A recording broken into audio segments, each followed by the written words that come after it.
"Want to be my favorite kid?" "Pay for it," my stepdad said after I gave him $10,000 to start his car business. At the opening, he introduced me as one of my wife's kids.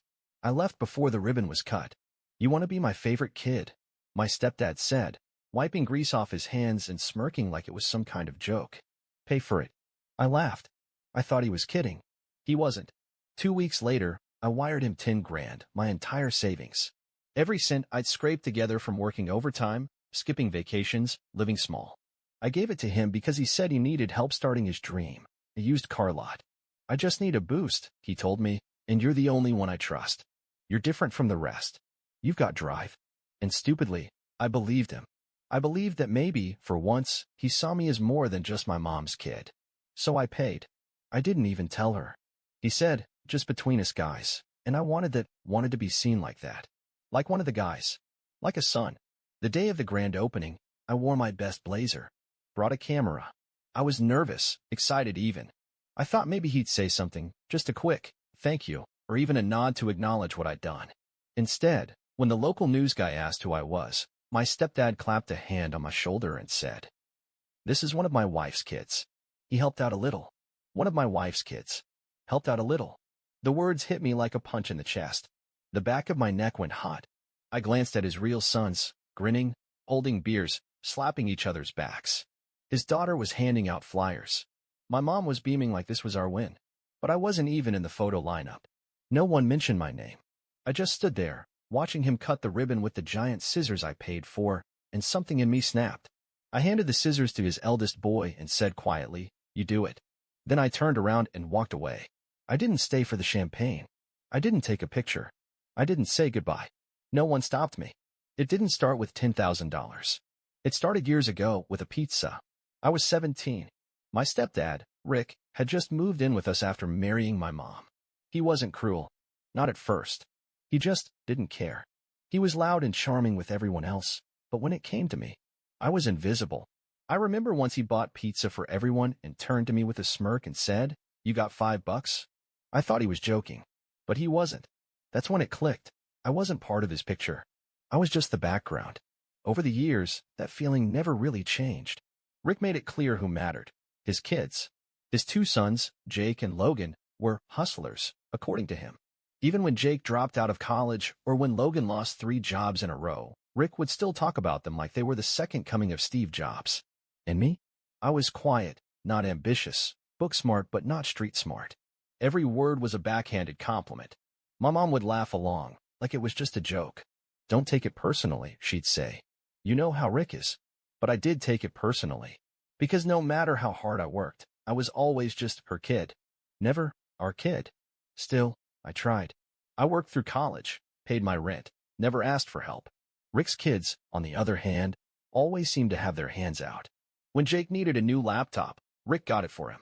When Logan wanted to start a podcast, Rick bought him equipment. Thousands down the drain. But when I mentioned taking a short course to improve my resume, Rick laughed. "You need a course to figure out your life?" And yet, somehow, I still wanted his approval. I wanted him to see me. So when he started talking about opening his own used car business, I listened. He'd been a mechanic for 20 years and said he was tired of making other people rich. He had this dream of owning a lot, selling pre-owned cars with integrity. He pitched it to everyone, my mom, his sons, his old coworkers. No one bid. Too risky, they said. No one wanted in. Except me. "You're smart," he said one night, cracking open a beer. "You're the only one who gets it. You help me get this going. I'll make it up to you tenfold. Wow, you'll be my partner." Partner. That word. It hit me so hard I couldn't breathe. A week later, I wired him $10,000. I didn't ask for a contract. I didn't ask for my name on the business. I just trusted him. I wanted to believe that maybe this was our turning point. Maybe now he'd finally treat me like I mattered. But from the moment the money left my account, something changed. He stopped calling me with updates. Every time I asked how things were going, he'd wave me off with a "Relax, it's coming together." When I offered to help with the branding or marketing stuff I actually knew how to do, he told me, "Let the men handle it." Let the men handle it. That stung more than I wanted to admit. Meanwhile, his sons were suddenly very involved. Jake was managing social media, and Logan was learning sales. They were in every group photo, every planning meeting. I wasn't invited to any of them. At first, I brushed it off, told myself I was just imagining it. But then I saw the business Instagram page, and every single photo was of Rick, Jake, and Logan. Our family dream, the caption read, built from scratch. No mention of me. No mention of the money. And when I confronted him, he laughed. You're being sensitive, Rick said, clapping a hand on my shoulder. Come on, kid. It's not about credit. It's about family. Funny how family only mattered when it came to me paying the bills. Then came the final straw. 3 days before the grand opening, I dropped by the lot to check on things. I brought coffee for everyone. Jake took his and didn't even say thank you. Logan asked if I was just there to watch. Rick barely looked at me. He was too busy talking to a local business reporter, hyping up the legacy he was passing on to his sons. That night, I sat in my car, staring at the steering wheel for half an hour. I was done. I knew it. But part of me still hoped that maybe, on the day of the grand opening, Rick would finally say something real. Maybe he'd tell people I helped. Maybe he'd thank me. I wasn't even a kid anymore. I was 28. But Rick still called me kid. He called all his kids that Jake was 31, Logan 26, but when he said it to them, it sounded warm, like a badge of belonging. When he said it to me, it felt different, distant, like a nickname for someone whose name you never bothered to learn. And still, I wanted to hear it. I wanted to be called that and have it mean something. Because the truth is, I never really had a dad. My real father left before I turned 5. No calls. No birthday cards. Just silence. My mom tried. She did. But growing up without a father leaves a hole. And when Rick came into our lives, I thought maybe, just maybe, that hole would finally close. He was funny, confident, always surrounded by people. He had that energy that filled a room. And I was a quiet, awkward teenager who desperately wanted someone to teach me how to be. I remember the first time he took Jake and Logan to a baseball game. I stood by the door, waiting for an invite that never came. Next time, he said. There never was a next time. But I still tried. For years, I tried. I laughed at his jokes. I offered to help around the house. I celebrated every dumb birthday gift he gave me like it was gold. And when he started calling me kid, even if it felt fake, I clung to it like a lifeline. Because I wasn't asking for much. I didn't need to be his favorite. I just wanted to matter. So when he said, "You want to be my favorite kid? Pay for it," I laughed. But deep down, I was already reaching for my wallet. Instead, he called me one of my wife's kids. Like I was a neighbor's cousin who'd stopped by to hand out balloons. And I was done. The morning of the grand opening, I stood in front of the mirror and told myself this was it. This is the day he finally sees you. I wore a pressed shirt, clean slacks. I even bought new shoes. I told myself I was going just to support, just to be there, but deep down I knew. I wanted something. A word. A nod. A thank you. Instead, I got a slap in the face. When I arrived, Rick was in full showman mode. Laughing loud, clapping people on the back, acting like he'd just opened a Fortune 500 company. His sons were already wearing embroidered jackets with the company logo on the chest. I stood there with my hands in my pockets, watching them take photos in front of a massive banner that read, Rick and Sons Auto Group, built by blood. Built by blood. My stomach turned. Jake came up, smirked, and said, "You here to help park cars or something?" I ignored him. I was done pretending we were brothers. Rick waved me over. "Hey kid," he said, not even pausing from shaking someone else's hand. "Grab the scissors, will ya?" So I did. I held them in front of him like a fool, smiling for the camera. He didn't even look at me when he introduced me to the local news crew. "This is one of my wife's kids." He helped out a bit. That was it. That was my entire role in his story. $10,000. 3 months of stress. A year of hope. And I was one of my wife's kids.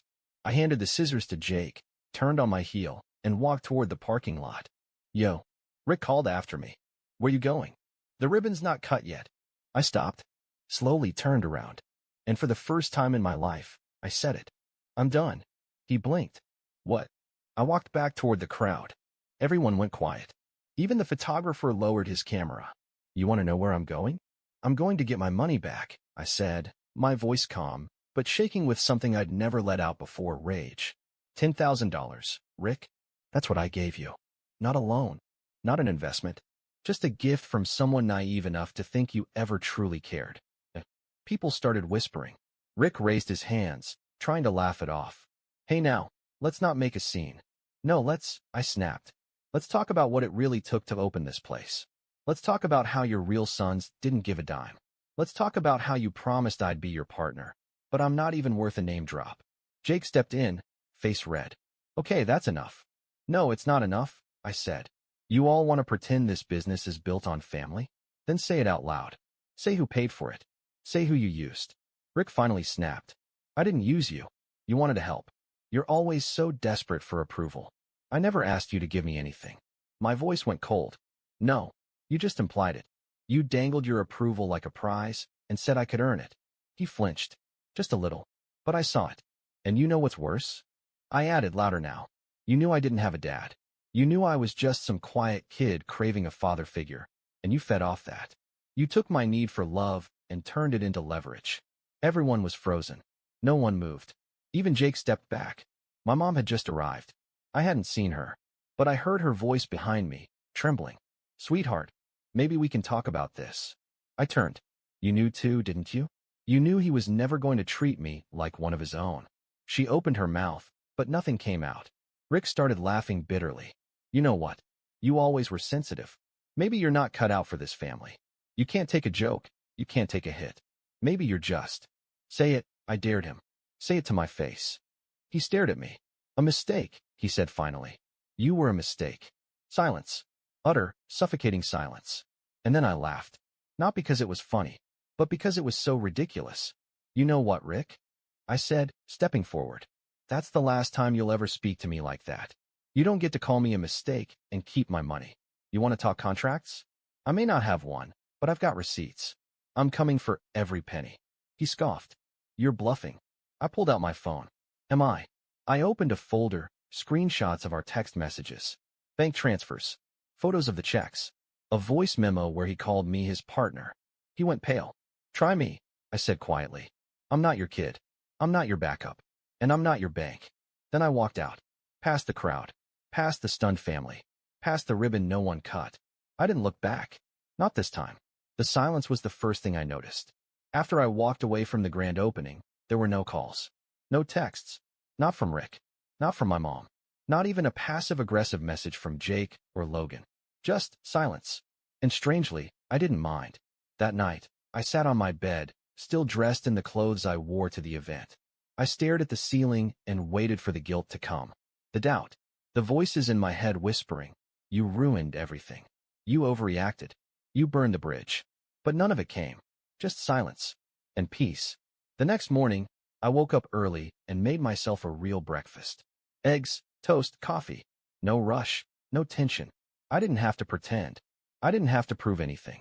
For the first time in years, I wasn't bracing for someone to call me too sensitive or not helpful enough. I was just me, and it was enough. Still, the fallout didn't stay quiet for long. 3 days after the opening, I got a call from an unknown number. I let it go to voicemail. Later, I listened. Hey, it's Logan. That surprised me. He sounded awkward, hesitant. I don't know what happened at the opening, man, but I didn't know you gave Dad that money. I didn't know any of it. Look, Jake and we were just doing what he asked. He told us it was all taken care of. I don't know. I guess. I just wanted to say, sorry, I guess. I stared at the phone. I hadn't expected that, but I didn't call back. Later that night, I got a message from my mom. Can we talk? That was all she wrote. I ignored it, because I already knew what she wanted. Not a conversation. Not accountability. Just damage control. They were worried.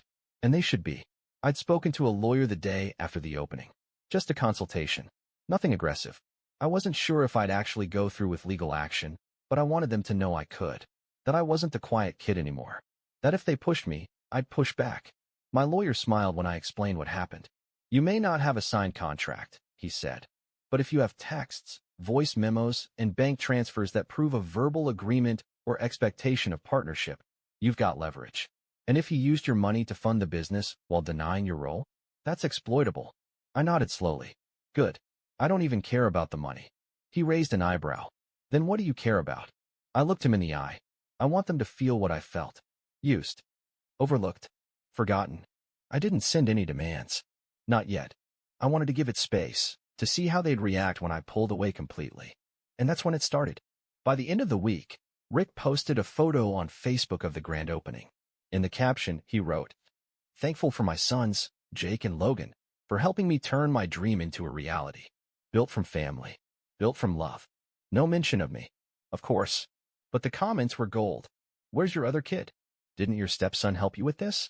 Pretty sure I saw someone else holding the scissors. It didn't go viral, but the locals saw it. And people started talking. Small towns don't forget things like that. A few days later, I ran into Mrs. DeLuca, the woman who owned the bakery down the street. She gave me a soft smile. Shame what Rick did to you, she said gently. I always thought you were the most decent one out of that whole family. I blinked. You heard. She chuckled. Everyone did. Funny. For a man obsessed with image, Rick sure didn't handle scandal well. The next week, I got an email. Not from Rick. From a lawyer. His. They were offering me a gesture of appreciation $3,000 and a request that I stop claiming involvement in the business. I laughed so hard I almost dropped my phone. That was when I knew. I had power now. And they knew it. I didn't respond. I forwarded it to my lawyer. He said one word. Pathetic. But money wasn't the point anymore. It wasn't about lawsuits. It was about freedom. So I got to work. On me. I updated my resume. Reached out to a friend from college who ran a startup in the city. He offered me a remote role, decent pay, flexible hours, creative work. I accepted immediately.